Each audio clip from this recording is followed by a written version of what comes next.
Greetings, comic friends. Last weekend, I posted a video giving advice for those who are interested in getting started with cleaning and pressing their own comics, which I know is not for everyone. As I said in that video, this sort of thing isn't for everyone's cup of tea for many reasons. And I got a lot of comments saying the same thing. People that they don't have the patience to do it and all that, or want to have the time investment. I completely understand.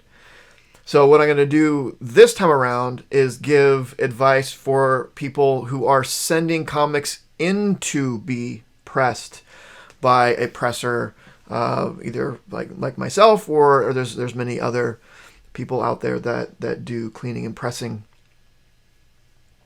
for others. So if you, as a collector, want some of your stuff to get cleaned and pressed and sending into someone, here's some tips or advice that I have for you who are sending things in. Basically things that I would like my customers to know or to do when they're using my services. Now, if there's anything that I say here that goes against what, if you're sending something into a presser and they have their sort of guidelines or whatever, always go by their own guidelines. If I say something that is contradictory to that, do what they say for their, what they want. But this is sort of the stuff that I think I would like people sending stuff into me to know or to think about if they're going to be doing that. So let's go ahead and get started. First, I think one of the most important things to realize, and it can be tough sometimes, is that your books that you're sending in to get cleaned and pressed might not be as good as you think they are. And this could be for a number of reasons. One,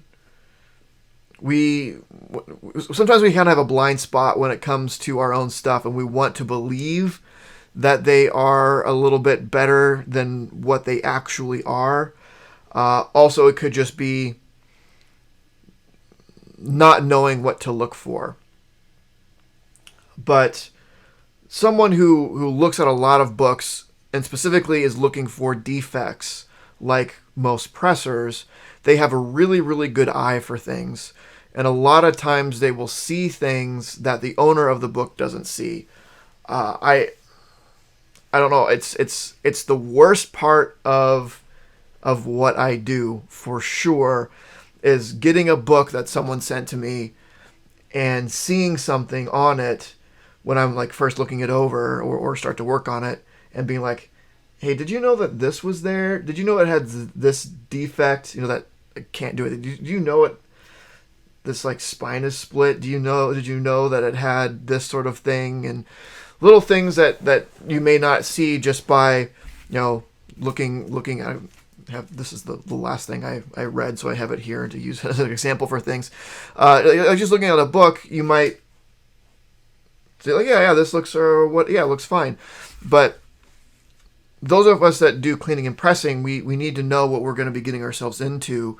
So we really look closely at all aspects of a book before we start working on them, front and back. A lot of the times when I break bad news to people, be like, did you ever look at the back of this thing? Because it's not great. And that's the one thing that most people don't do or forget to do, is look at the back. They see a good looking front, but don't look at the back.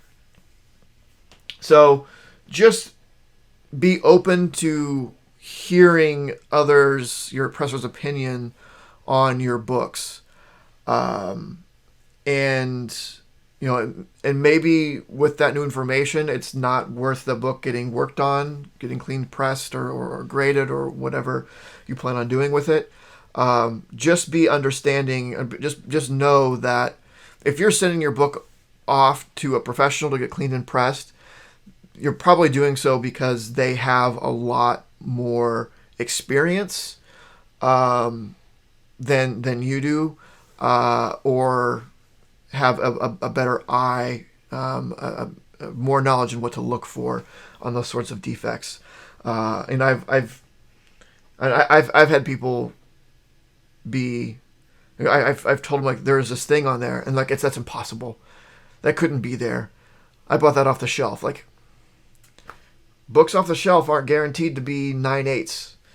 You know, a book, even a new book, goes through multiple hands. It goes through shipping, and sometimes packed very poorly in that shipping. So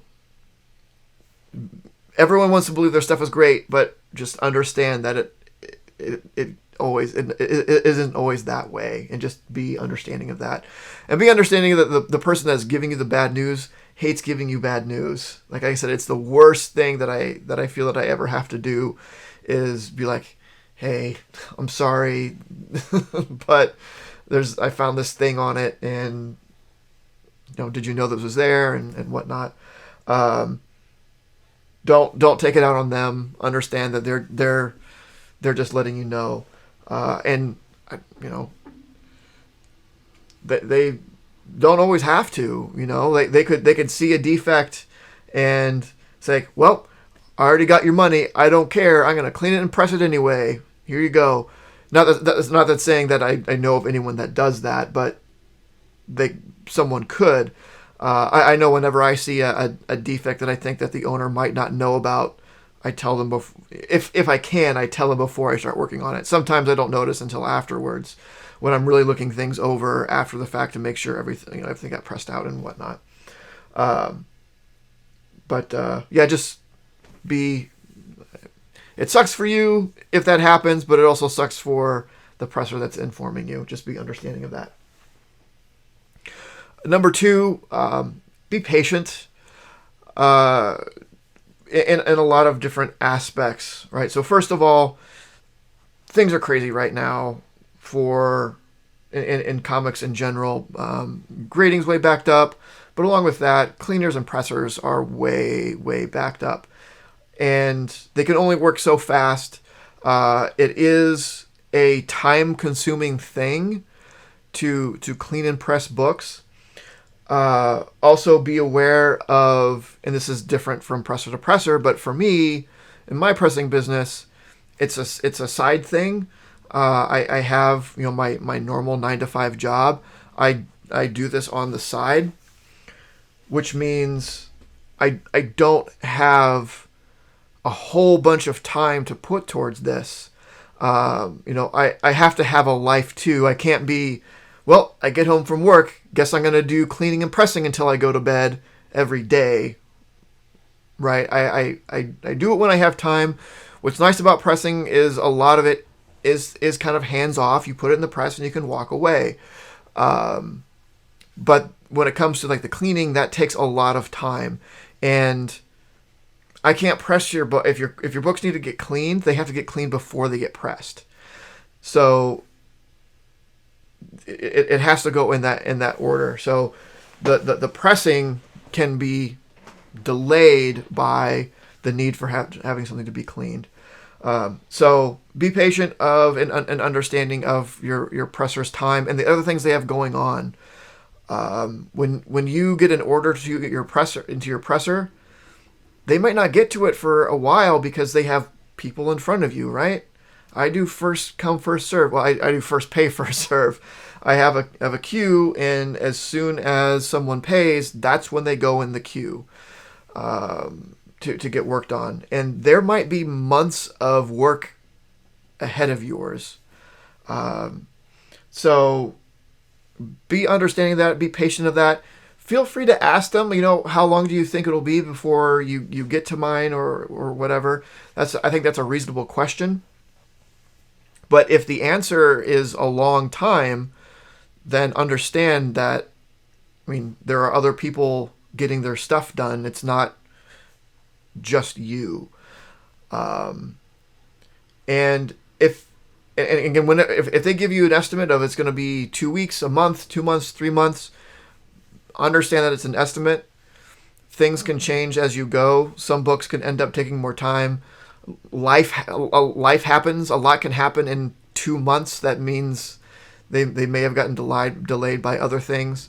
I understand everyone wants their stuff back as soon as possible, but it's better for them to take their time than to rush. So be understanding of that, and be respectful of the estimate that they give you, on both sides of it.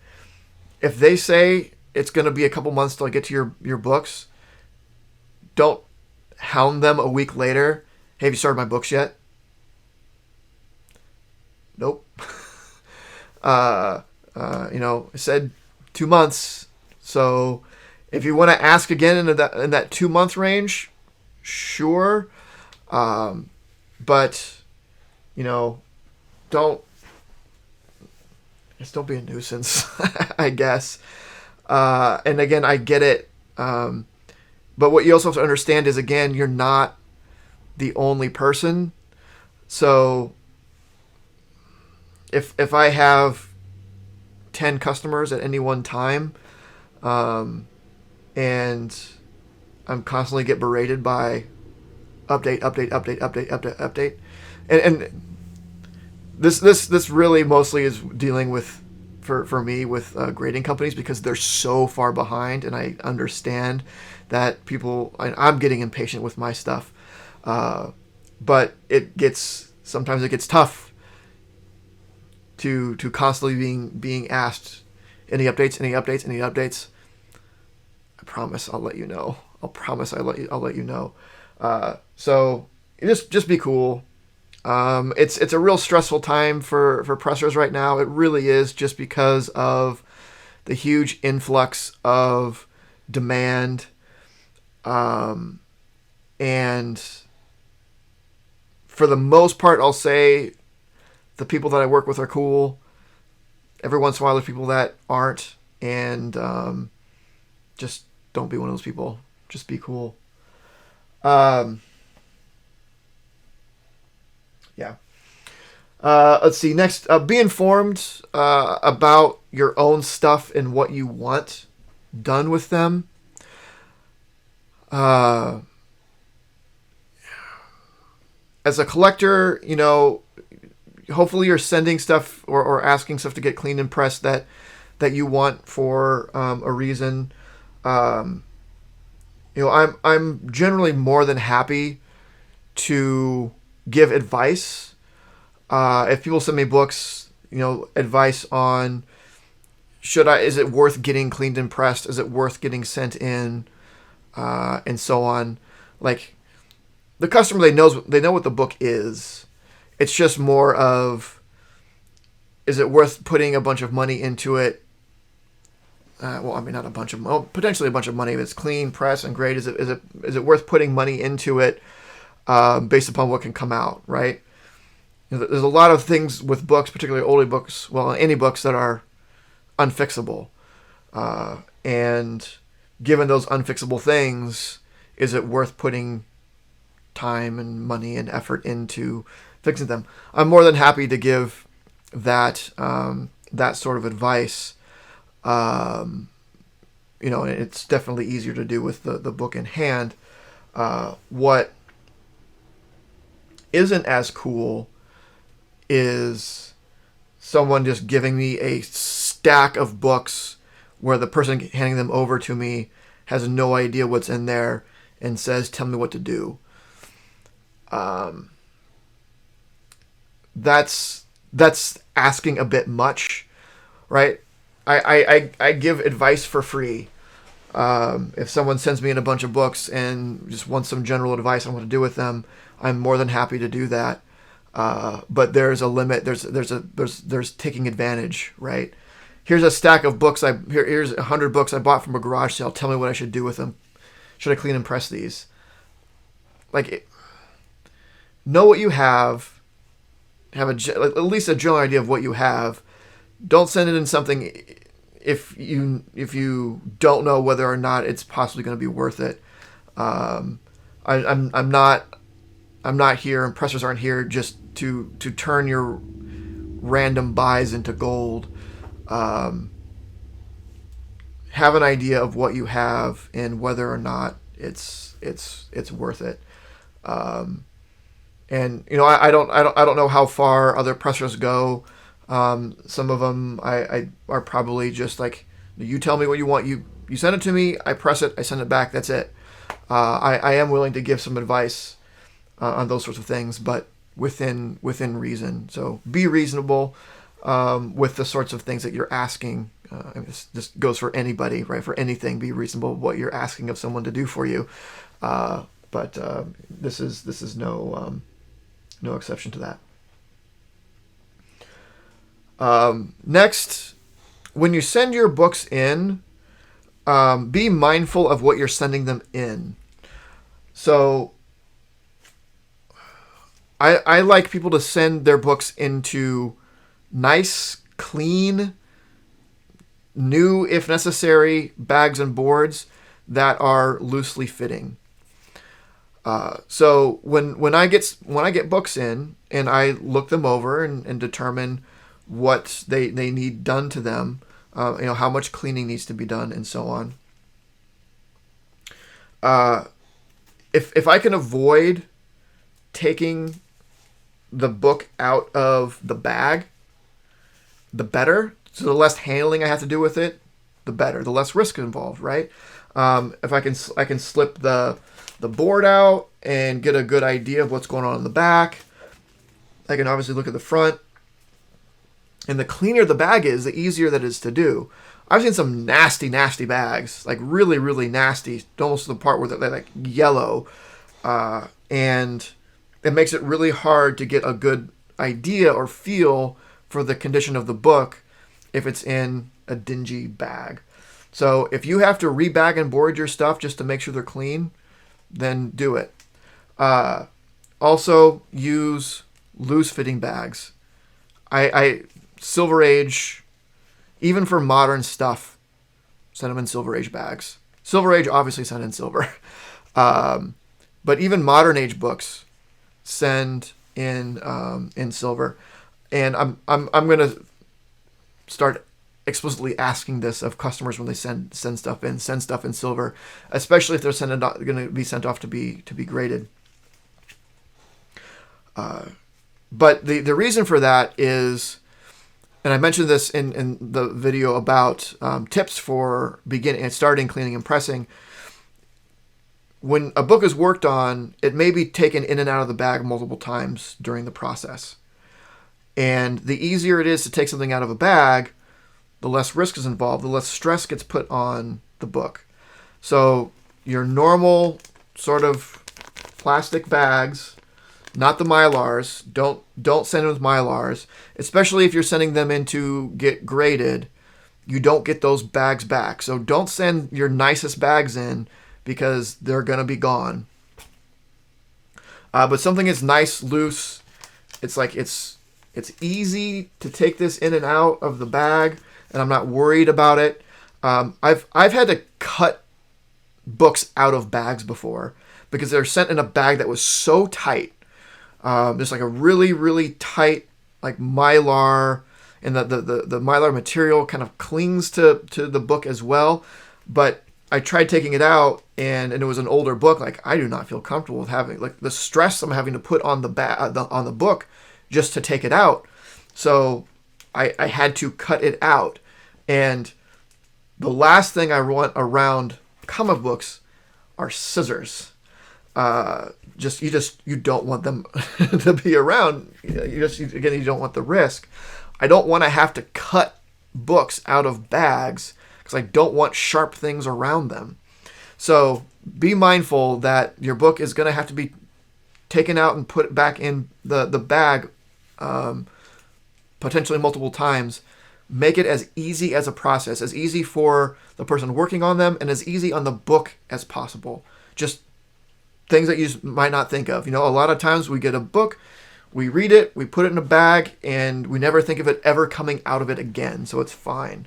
But during the cleaning and pressing process, it is very possible that it gets removed and put back multiple times. So make that as easy as possible.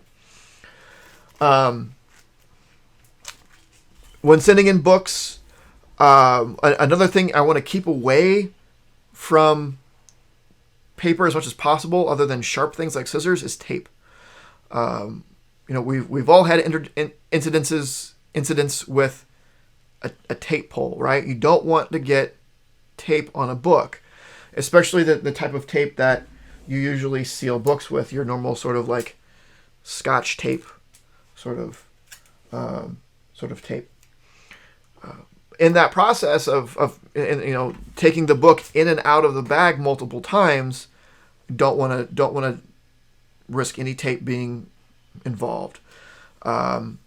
Whenever I get books in that are taped, the first thing I do is take the tape off, throw it away, get it out of here. I don't want it anywhere around. I don't want it around me. Get the tape out.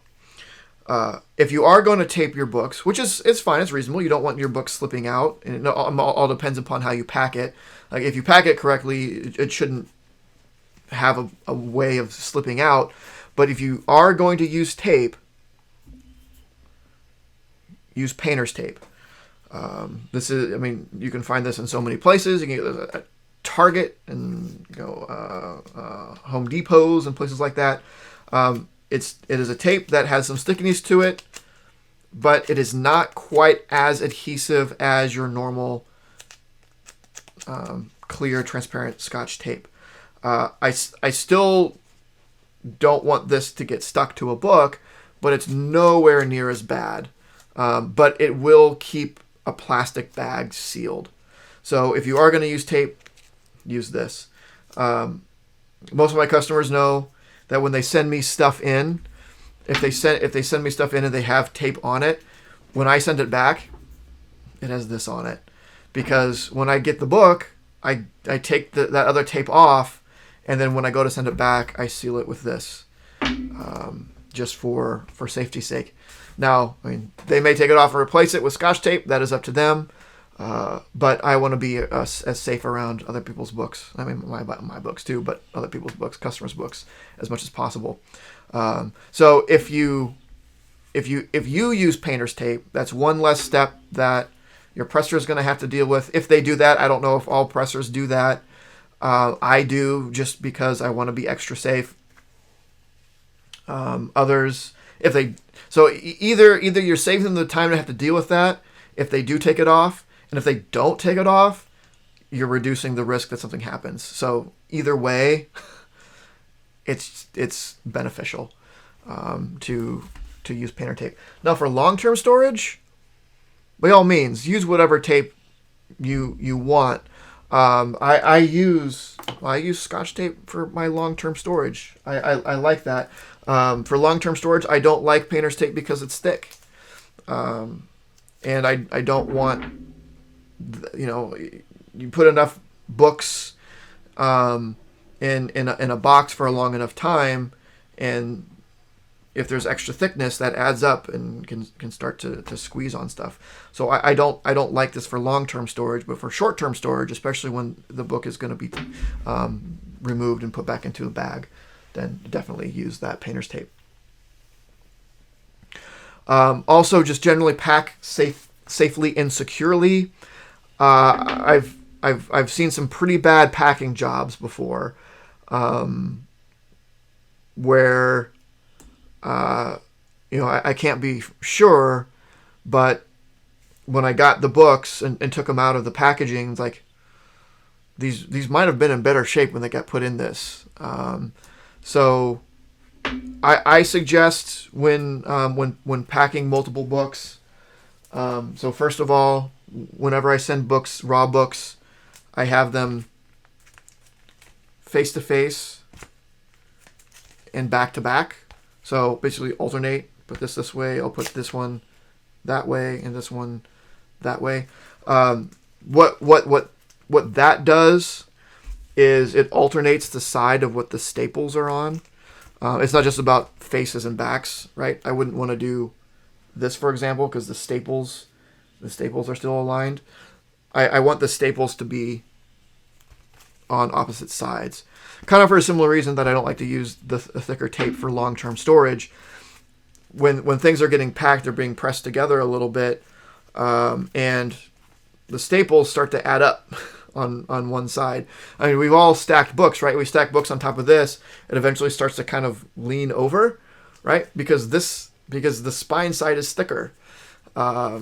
So alternate. Give plenty of support. I've had chunks of books sent to me just like in manila envelopes, and then that's it. When I ship, I usually put, and the reason that I like Silver Age bags when I ship things back is because I like to use Silver Age boards as enforcers. So I'll have what I usually do. I should have brought some, but I didn't. I'll have a couple Silver Age boards, and then I'll put 5 books, and then I'll put a couple Silver Age boards, and then 5 books, and then a couple Silver Age boards. So even with Golden Age. I'll put Golden Age boards around just because they're thicker than Silver Age. So if something in shipping, if something bangs against the side of a stack of books, it's the Golden Age boards that stick out further that take the first blow to that. And then being in Silver Age bags and boards, there's still additional sort of buffer space there. That's why I say even for modern books, send them in silvers. It gives you more protection against things bumping up or rubbing against the sides. But pack well, pack tight. Give that additional structure of boards. It doesn't have to be comic boards. I just use comic boards because I'm always going to comic shops, and I don't have to go to another store to get extra packing material. They work. It might be a little more expensive, but I mean I guess it's worth the convenience for me, I suppose, than going and buying like packing boards. But make sure, again, pack tight. Don't ship in envelopes. Aside from the only envelope that is okay, the priority mail legal flat rate. If you can put a Gemini in there, that's fine. But otherwise, don't just ship in an envelope. Always have some sort of support. The last thing you want is when you ship your books off to a presser, if they're not like local, just to hand them off, is them to get them like, these got destroyed in shipping. What now? So, the person who cleans and presses your books, they are experienced, so they're going to know a good way to ship things back to you. So you should be fairly sure that's going to be safe when they're shipped back, but just make sure they get there in a safe way. The last thing I'll say is find the presser that's right for you. There's a lot of pressers out there. Find the one that you get along with, that you feel that you can trust. Trust is very important when you're dealing with your comics, obviously. Just make sure you get good vibes from the person that's going to be working on your stuff. That trust is important. Me personally, I try to give a personal touch in my work, and for some people, for I think a lot of my customers, that's important, and I'm happy to give that. Because I do like making good connections with people, and the one of the main reasons I do this is because I as a collector, I like being able to help other collectors out, and there might be some pressers out there that are just send me your books, I'll press them and I'll send them back, and that's fine, and that's perfectly fine, and they probably do very, very well with that. But there are others out there that do give a little more personal touch, and if that's important to you, find that. They are out there. Don't settle for the first person you find. If you talk with me and you don't feel comfortable with it and don't feel good about it, no matter what sort of good feedback you've heard, that's fine. I'm okay with that. I want everyone who does work with me to feel comfortable about it, and it's a two-way street. I'm taking in someone's valuables, if I don't feel comfortable about doing that because of the person, I will say I don't feel comfortable with doing this. I mean, again, this is for me. It's a side job. I have the luxury of being able to say, yeah, you know what? I don't think this is going to work out. Maybe you should find somebody else. Because I want to feel comfortable. I want my customers to feel comfortable. So make sure you find someone that that maybe aligns with your collecting ideals, is willing to listen, willing to give a reasonable amount of advice, and it has just generally the kind of personality of someone you want handling your prized possessions. You want to feel comfortable about the whole transaction, and because they very well may have your stuff for an extended period of time. You want to feel comfortable about that, and know you have someone who is going to handle them with care and communicate well about what's going on and all that. So I think that's very important for everyone. So that's it. If I missed anything that any advice that you might have for people sending stuff in, please mention in the comments. If you have any follow-up questions, feel free to comment that as well, or reach out to me. Of course, that's always fine. Yeah, hopefully this is helpful to either people that are just thinking about sending stuff into a presser, or maybe something you haven't thought about before, even though you have sent stuff in to get pressed. So let me know what you think. Subscribe, notification bell, all that stuff. And of course, don't forget to make yours Titan.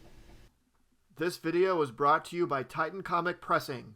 Follow us on Facebook and Instagram at Titan Comic Pressing LLC.